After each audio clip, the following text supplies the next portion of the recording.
وما أبرئ نفسی، اور میں اپنے نفس کی برات کا دعویٰ نہیں کرتا۔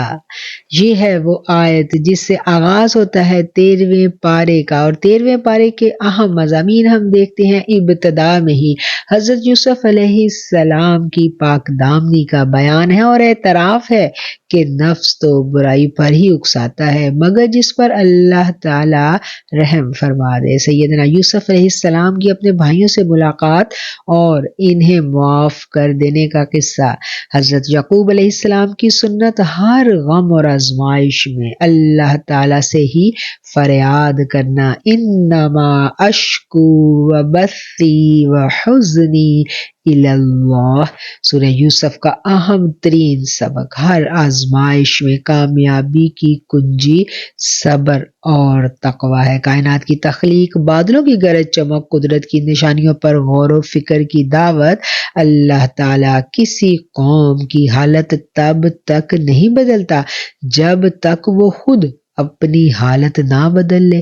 دلوں کا سکون تو صرف یاد الہی میں پوشیدہ ہے۔ حق و باطل کی مثال، باطل جھاگ کی طرح اڑ جاتا ہے اور حق ہمیشہ باقی رہتا ہے۔ متقین کے 8 اوصاف آیت نمبر 20 میں بیان کیے گئے ہیں۔ کفار مکہ کے ناجائز مطالبات پر اللہ تعالیٰ کی نبی مکرم صلی اللہ علیہ وآلہ وسلم کو تسلی۔ آغاز ہوتا ہے سورہ ابراہیم کا۔ قرآن پاک کے نازل ہونے کی حکمت، لوگوں کو اندھیروں سے نکال کر روشنی میں لانا، تمام انبیاء کرام کی مشترکہ دعوت و توحید، ان کی اقوام کے اعتراضات اور اس پر جوابات، شکر گزاری پر نعمتوں میں اضافہ کی خوشخبری، جبکہ ناشکری پر سخت عذاب کی وعید۔